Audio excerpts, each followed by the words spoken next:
Ici, les règles sont tout autres. Dans ces profondeurs obscures et sans limite, haut et bas n'ont aucun sens.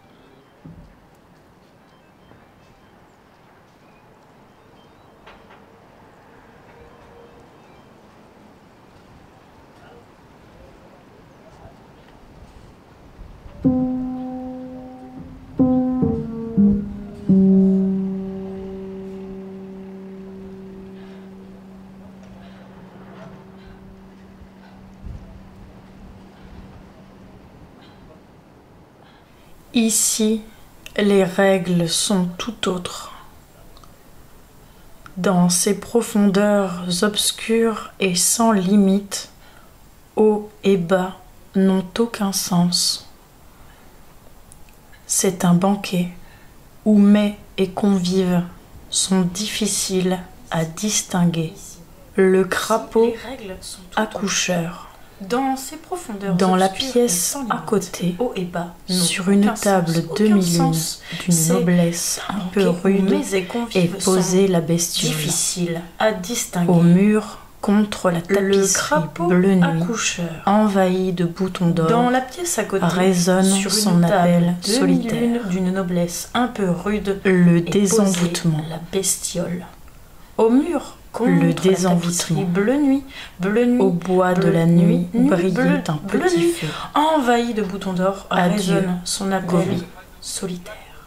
Le Elle désenvoûtement. était, mais elle n'était pas, une bois de la colline nuit, bariolée d'un voile épineux. Un petit feu. Ici, Ici, au bois de la nuit. ici, Au bois de la nuit. Ici, les brillait règles un sont petit tout feu. autres. Adieu, Dans ces Gobi. profondeurs obscures Adieu. et sans limite, haut et bas, Elle était aucun sens.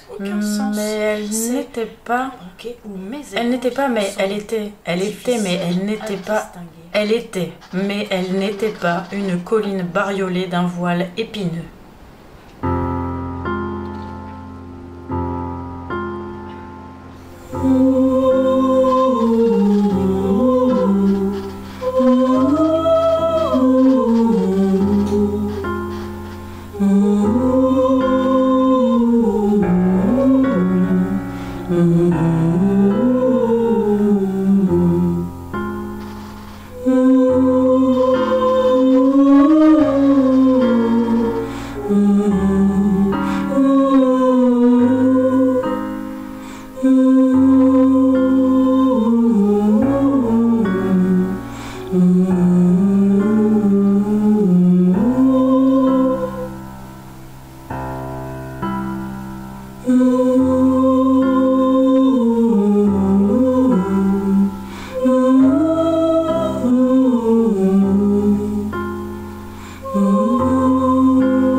Pourquoi?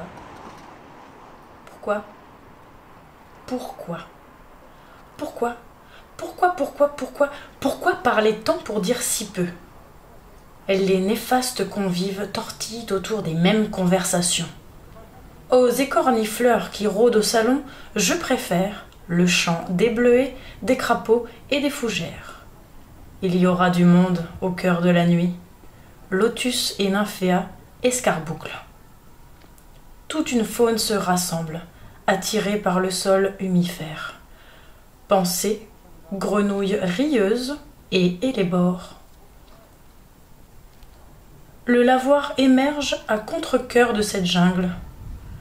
Dans l'effervescente lumière de la lune, cette blanche lumière ivre d'impatience, pour la nuit qui commence, s'étire la couleuvre. Elle s'échappe en sinuant au travers des algues. Nénuphars, hydroclès, goémons autour des mêmes conversations. Varech, fucus et parures de pacotille se côtoyaient librement. Couteaux d'une heure nauséabonde et pierres fantaisistes ou précieuses, banales coquilles de moule, anémones et anges de mer, krill, oursins et rares rubis tout droit revenus d'une épave cachée, fond d'un chaudron, l'étrange et l'infini, fausses abyssales, hippocampes fantomatiques bercés par les courants, pinces de crabes et goémons, créatures bioluminescentes attrapées lors de leur migration nocturne dans la zone pélagique. Libellules à la peau de velours couleur d'huître, sifflant à la crête des vagues, chuintant dans l'embrun, pauvres mouchardes vertes zézayant de tête de rascasse en tête de barbeau, léchant la mâchoire d'une hache d'argent, boudant sur ce qu'il reste de la queue d'un grenadier, s'arrêtant sur l'œil d'une donzelle séchée, et patati et patata, rien n'échappait au filet, son œil de collectionneuse. Une autre convive pépiait à présent, une oiselle au poignet. Constance Péninsule lui était venue en aide lors de l'attaque d'une repoussante prédatrice, hideuse, puant le fiel. L'immondice s'était encanaillée de ses plumes qui, soi-disant, ressemblaient à celles d'une autruche. Elle en raffolait et s'était mise en quête de les arracher une à une pour toutes les engloutir. Au niveau du thorax de la piaffe, on devinait les spirales de 2 coquilles transparentes et on apercevait son cœur chamadant sous l'enveloppe translucide. Une autre convive pépiait à présent, une oiselle au poignet. Constance Péninsule avait alors ébloui la repoussante brute, lançant des éclairs incandescents pour qu'elle disparaisse. Bleue de peur, l'oiselle avait foncé droit au ciel, s'évanouissant parmi les aigues marines. À son réveil, quelques étoiles avaient élu domicile dans ses plumes de zibeline. Elle les décrocha, les installa dans sa poche où elle avait tout sauf ses yeux. Heureuse de la retrouver, à l'occasion de ce banquet et 1000 fois reconnaissante envers sa sauveuse, l'oiselle sortit quelques pinces et les étoiles qui étaient toujours dans sa poche, puis les lui donna. Constance Péninsule s'en décora les mollets. Rien n'échappait à son œil de collectionneuse. Parmi ce spectacle étrange, fuchsia, digital, népenthes, on voyait une jeune cigogne posée parmi les salicornes en fleurs.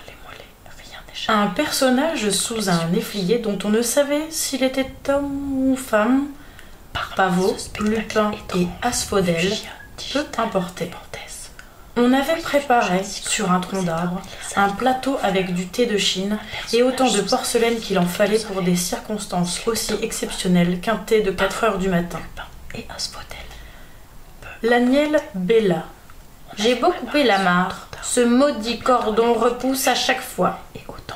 Une fille aux grandes dents, clapie au placard, attendait qu'il arrive pour sauter sur le croque-mitaine afin qu'à son tour, il soit pétrifié toutes les fois où il passerait dans un couloir.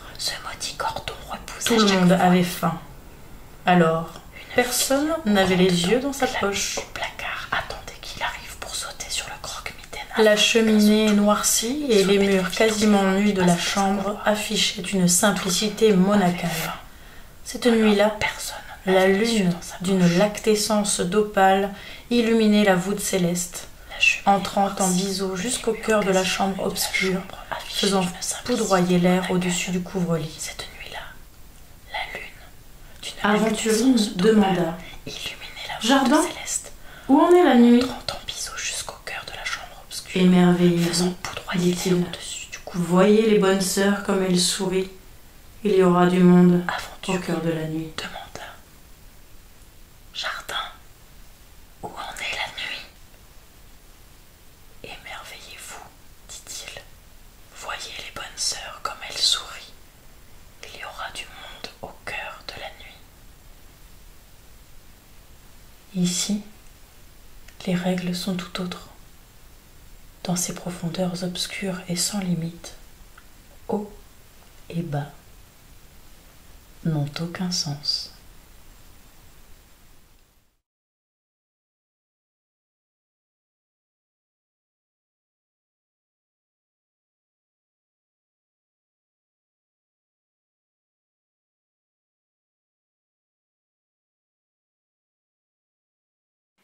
Alors bonjour, je m'appelle Cécilia, je suis ravie de recevoir Justine Wadlow et Dominique Semren pour la semaine de la poésie. Pour commencer, pouvez-vous vous présenter? Ladies first. Alors moi je m'appelle Dominique Semren et je m'occupe du service Action culturelle et vie de campus au Crous d'Amiens. Donc Justin Wadlow, je suis enseignant à l'université, je suis notamment co-responsable de la licence de bande dessinée avec Elisabeth Pio à l'UFR Art et je suis donc délégué à la politique culturelle de l'université. Quels sont les projets mis en place pour la semaine de la poésie? Tout l'intérêt finalement de cette situation un peu complexe, ça a été de nous forcer à réinventer la semaine de la poésie. Donc on a essayé, en partenariat avec le Crous, de créer quelque chose qui soit un peu en présentiel, dans les limites de ce qu'on pouvait imaginer, mais aussi forcément en distanciel. Donc on a par exemple volé l'idée donc, à un poète des années 60 qui s'appelait John Giorno, qui avait inventé donc, un système qui s'appelait Dial the Poem à New York, donc c'était l'assistant d'Andy Warhol à l'époque, et on pouvait donc déjà à l'époque téléphoner, appeler et avoir en quelque sorte accès à une lecture de poésie.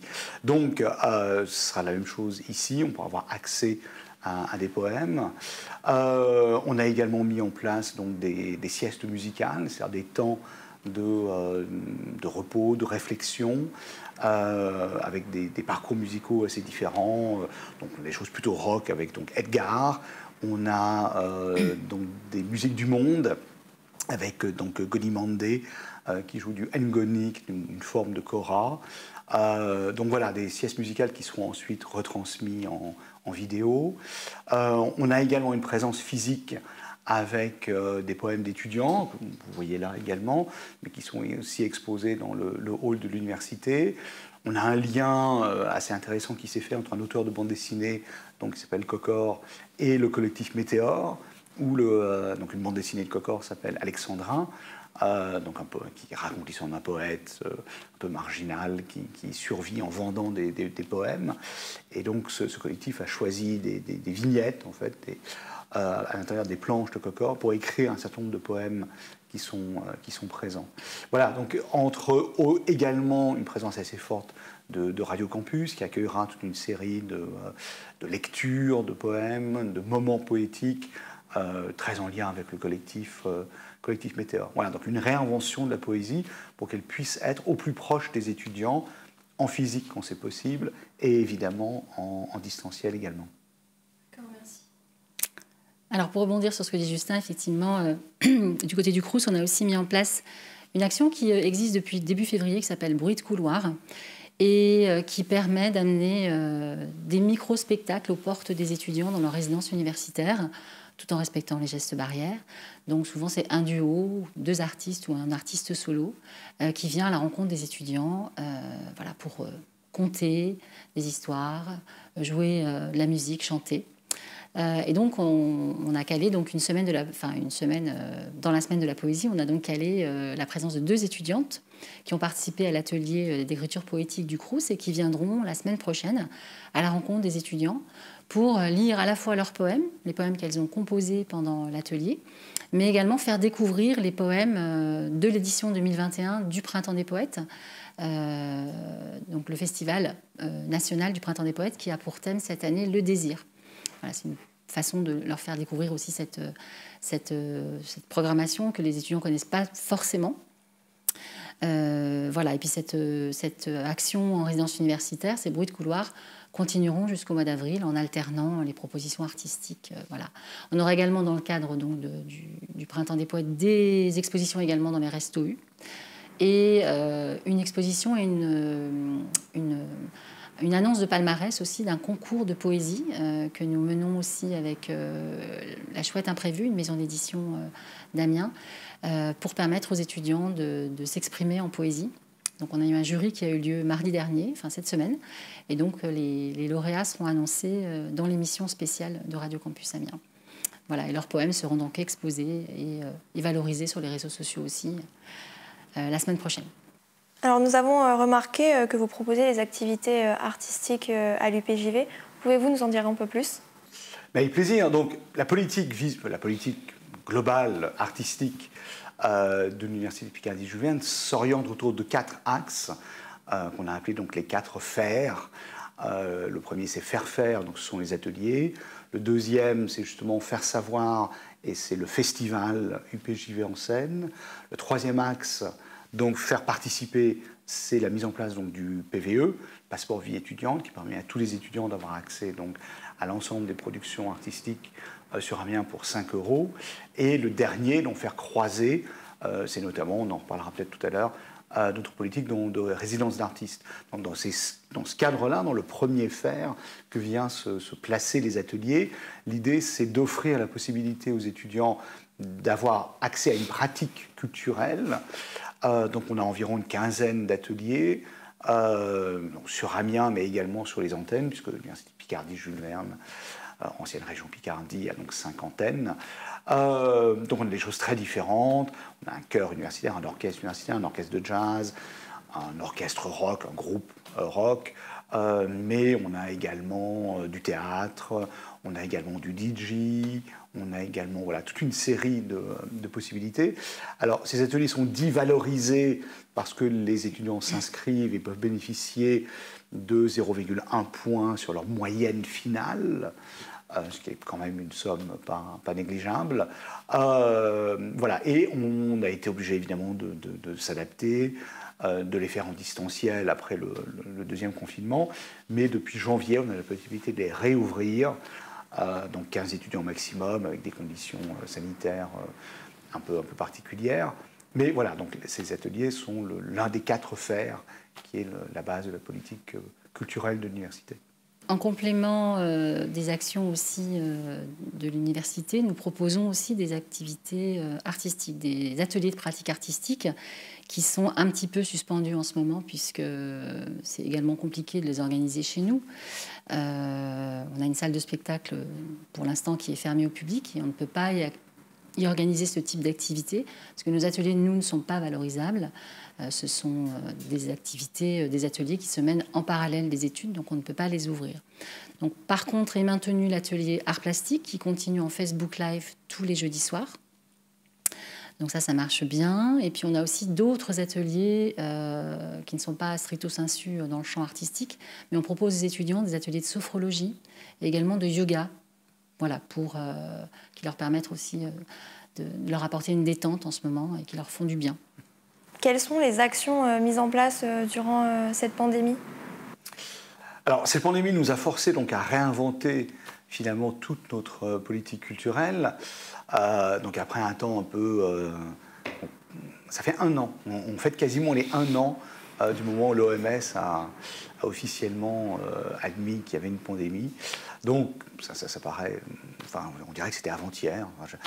Et en même temps, je pense qu'on est tous d'accord pour dire qu'il y a eu un certain choc initial, une espèce de déboussolage de nos repères dès le départ. Et donc il a fallu réinventer notre politique.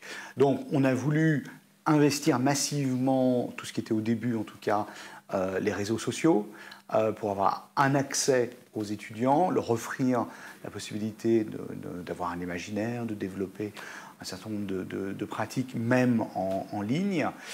Et puis, le temps passant, on revient et on essaye d'insister sur le présentiel. Donc, on a par exemple mis en place une politique donc, de résidence d'artistes. Donc, une première résidence qui a eu lieu en commun avec le Crous, qui a eu la chance de pouvoir passer à travers les gouttes entre deux confinements, donc avec une artiste photographe, donc Nina Medioni. Et là, on a remis en place, donc toujours pour être au plus proche des étudiants, une résidence d'artistes avec une artiste turque qui s'appelle Nilüfer Octavioglu. Enfin, ça se passe dans l'UFR Art, mais c'est pour tous les étudiants, notamment les étudiants internationaux, puisque le travail de Nilüfer Octavioglu travaille beaucoup sur les passages, les transitions, les mémoires. Et donc l'idée, c'est de travailler avec les étudiants internationaux. Et voilà. Mais voilà, on aura également la diffusion donc, de Sérimania, le festival, qui lui aussi a dû se réinventer. C'est décalé au mois de septembre. Et donc, du coup, on aura également une politique de présentation des épisodes de la série Parlement, avec une discussion par la suite. On a également collaboré aux 3 journées autour du 8 mars et autour donc, de la Journée internationale des droits de la femme, avec un atelier de bande dessinée autour des crocodiles, la bande dessinée de Juliette Boutan. Voilà, donc on essaye de garder 2 axes de fer au feu, en quelque sorte. Tout ce qu'on peut mettre sur des réseaux sociaux et tout ce qui permet aussi de sortir des écrans et de rencontrer une vie in the flesh, comme on dit en anglais, dans la chair des étudiants. Et du coup, avez-vous un message à faire passer aux étudiants en cette période ? Eh bien, c'est la semaine de la poésie et profitez-en, parce que c'est vrai que la poésie n'est pas très présente dans le monde culturel, malheureusement, alors qu'elle existe. Il y a énormément de poètes contemporains, il y a une multitude, c'est protéiforme les choses qui existent. Donc, aller vers la poésie. En ce moment, la poésie, en plus, quand le confinement oppresse les cœurs, la poésie fait du bien au corps et au cœur aussi. Et puis, c'est un moment d'évasion, de création. Donc, découvrez la poésie contemporaine, et pas seulement, parce que le Printemps des poètes permet de redécouvrir aussi des poètes peut-être un peu oubliés, en tout cas, pas forcément notre siècle. Lisez. C'est vrai qu'en ce moment, on a peut-être plus le temps, quoique. Essayez de décrocher des écrans et lisez, et imprégnez-vous de la poésie, ça peut être que positif. Voilà, et découvrez. Et donc, pour un message tout à fait, évidemment, complémentaire, on donne cette définition de la crise qui est donc celle de Gramsci, un vieux monde qui meurt et un nouveau monde qui n'est pas encore né. Et on est dans cet espace un peu entre les deux. Et crise vient aussi du grec, etc., qui était un moment de réinvention. Donc, malgré toutes les difficultés, malgré les difficultés donc, à la fois économiques, matérielles, émotionnelles, spirituelles que peuvent rencontrer les étudiants, c'est aussi un moment possible de réinvention, de réévaluation peut-être aussi, d'un certain nombre de priorités, un temps un peu mis entre parenthèses, qui peut aussi donc être très angoissant, on en est tout à fait conscient, et chacun de notre côté, à la fois au Crous et à l'université, essayons de pallier ces difficultés matérielles, par des repas, par une aide psychologique, par une enquête que l'UPJV a menée sur la santé mentale des étudiants. Donc on comprend tout à fait ces difficultés. En même temps, ça peut aussi être un moment de réinvention humaine passionnante. Alors, merci d'avoir pris le temps pour l'interview consacrée à la Semaine de la Poésie. Donc, merci à vous.